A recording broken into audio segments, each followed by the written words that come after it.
Bismillahirrahmanirrahim. Assalamu alaykum, hurmatli ko'rmanlar. İstiqlal gündəlik xəbərlərini görüşünə qızğın qarşılamız. Mən Ərşidin İdiqot. Tövəndə vətənimiz Şərqi Türkistan və dünya gün tərtibigə əlaqədar mühim xəbərlərini huzurunuza sunumuz. Qani diqqətinizlər ekranımızda olsun. Xitoy şirkəti TikTok'ның narazılıq ərzi məğlubiyyət bilan axırlaşdı. Xitoyning qisqasin hambarlash supsi TikTok'ның Amerika parlamentining şirkat haqidagi cheklash qonuni ma'qullaganligiga qarshi sungan narazılıq ərzi mag'lubiyat bilan oxirlashdi.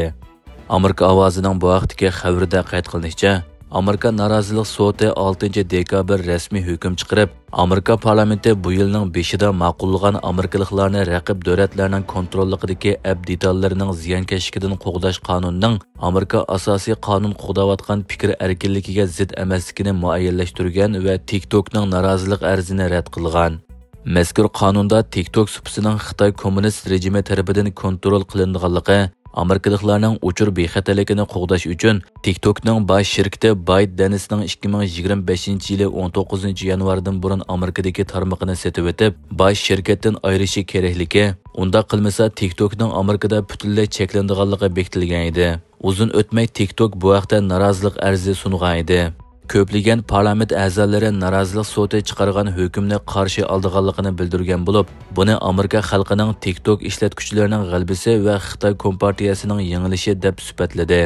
Ma'lum bo'lishicha, navbatda TikTok'ning Amerikadagi ishlatuvchilari 170 millionga yetgan bo'lib, Xitoyga tava mazkur ijtimoiy taratquv supsining shaxsiy uchur to'plishi, Xitoy rejimining soxta tashviqoti uchun xizmat qilishi haqidagi andishalar va tanqidlar davomlashmoqda.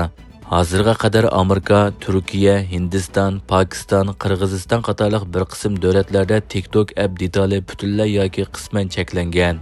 Xitoy va TikTok'ning bosh shirkati bu ayblashlarni rad qilib kelgan bo'lsa-mu, mazkur supidan Xitoyning Sharqiy Turkistondagi irqiy qirg'inchilik jinoyatini fosh qildigan mazmunlarning o'chirilishi, faoliyatchilarning hisoblarining taqib etilishi qatorliq qilmishlar bu ayblashlarning reallik ekanligini ko'rsatib bermoqda. Paragvay Xitoyning bir diplomatini qo'g'lab chiqardi. Paragvay hukumatining Xitoy diplomatini qo'g'lab chiqarish voqeasi xalqaro jamiyatning diqqatini qo'zg'adi. Fransiya xalqaro radiosining xabar qilishicha, Paragvay hukumati 5-dekabr Xitoyning bir diplomatiya amaldorining davlatdan qo'g'langanligini e'lon qilgan bo'lib, buning sababi mazkur amaldor Birlashgan Davlatlar Tashkilotining Ma'arif va fan madaniyat yig'ini mezgilida Paragvayning Xitoyni qo'llaydigan o'qituvchi partiya a'zolari bilan ko'rishgan hamda Tayvan bilan tashqi munosabatni uzib, Xitoy bilan tashqi munosabat o'rnatish haqida quturatqulik qilgan.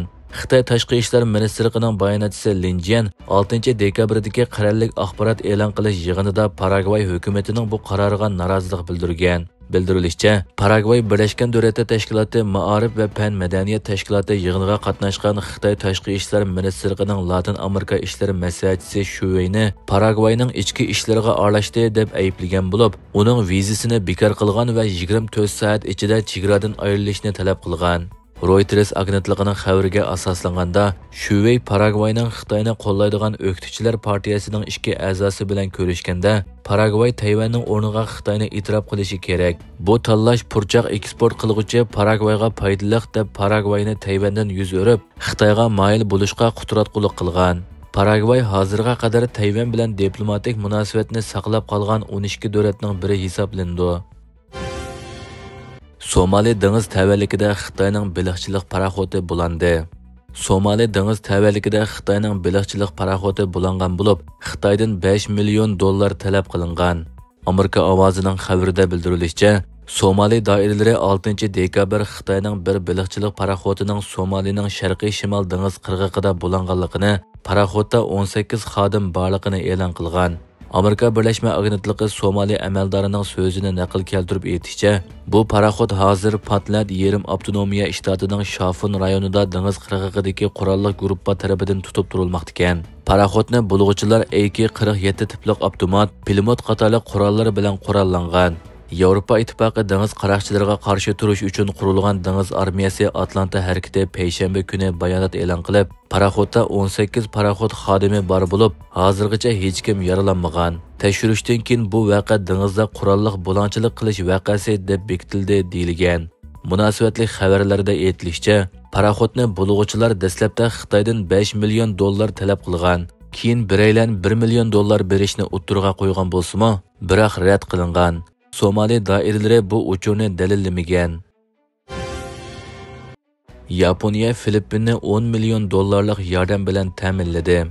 Yaponiya Filippinni 10 million Amerika dollaridan ko'proq yordam bilan ta'minlagan bo'lib, bu orqali dengizdagi bexatarlik iqtidorini o'stirishni maqsad qilgan. Amerika ovozining xabar qilishicha, Yaponiya bilan Filippin 5-dekabr 10 million 650 ming dollar qiymatidagi bexatarlik yordami kelishimi imzolagan. Bu kelishim Yaponiyaning rayonlik bexatarlik yordam programmasining bir qismi ekan. Filippin bu mablag'ni ishlatib, Janubiy dengizdagi vaziyatning nacharlashishiga taqobil turib, dengiz okean bexatarligi va nazorat qilish iqtidorini kuchaytirdi ekan. Amerikaning Osiyodagi eng yaqin ittifoqdoshi bo'lgan Yaponiya va Filippin Xitoyning Janubiy dengizdagi egalik huquqi da'vosida Xitoyning tajovuzchilik maydoniga qattiq pozitsiya tutgan. Yangidan imzolangan Yaponiya Filippin bexatarlik yordam kelishimiga asosan, Yaponiya Filippin dengiz armiyasini bir qism paraxod va dengiz qirg'oqi radar sistemasi qatorliq uskunlar bilan ta'minlab, dengiz tavalligidagi sezgurlik iqtidorini yuqori ko'tardi ekan. Yaponiya Kyoto agentligining xabariga asoslanganda, o'tgan yili Yaponiya Filippinni taxminan 4 million dollar qiymatidagi 5 yurish dengiz qirg'oqini nazorat qilish radari bilan ta'minlagan. Bildirilishicha, Filippin havo armiyasi bo'shliqni nazorat qilish radar sistemasiga yordamchi uskunlarni saplab, bexatarlik va nazorat qilish iqtidorini taxmi o'stirdi ekan. Filippin davlat mudofaa ministrligining bu vaqtdagi bayonotida kuchaytirilgan bexatarlik hamkorligi Yaponiya bilan Filippinning rayon tinchligi va muqimligini qo'g'dash masalasidagi o'rtaq va'dasini aks ettirdi degan. Xitoy Amerikaning 13 shirkatiga jazo yurgizganligini e'lon qildi. Xitoy Amerikaning 13 davlat mudofaa sanoati shirkati va 6 amaldorini Tayvanga qurol sotib berish bilan ayblab, ularga jazo yurgizganligini e'lon qildi. Xitoy Tashqi ishlar ministrligi yozma bayonot e'lon qilib, Amerikaning Tayvanga qurol sotishining bir Xitoy prinsipi va ikki davlat munosabatining asosi bo'lgan 3 birlashma xitobnomaga zid ekanligini da'vo qildi.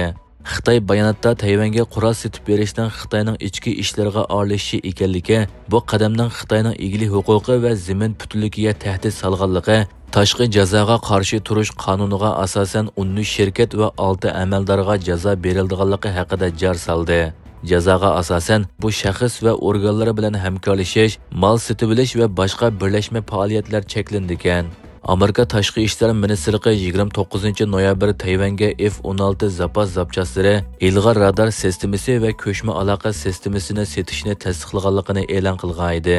Bu Amerika prezidenti Joe Biden boshchiligidagi hukumat tasdiqlagan 18-qitimliq Tayvanga qurol-yarog' setib berish hujjati bo'lib hisoblandi. Hurmatli ko'ruvchilar, bugungi xabarimiz mushu yerda oyoqlashdi. Ko'rganingizga rahmat. Atigi programmada ko'rishguncha omon bo'lgaysizlar. Allohga omonat.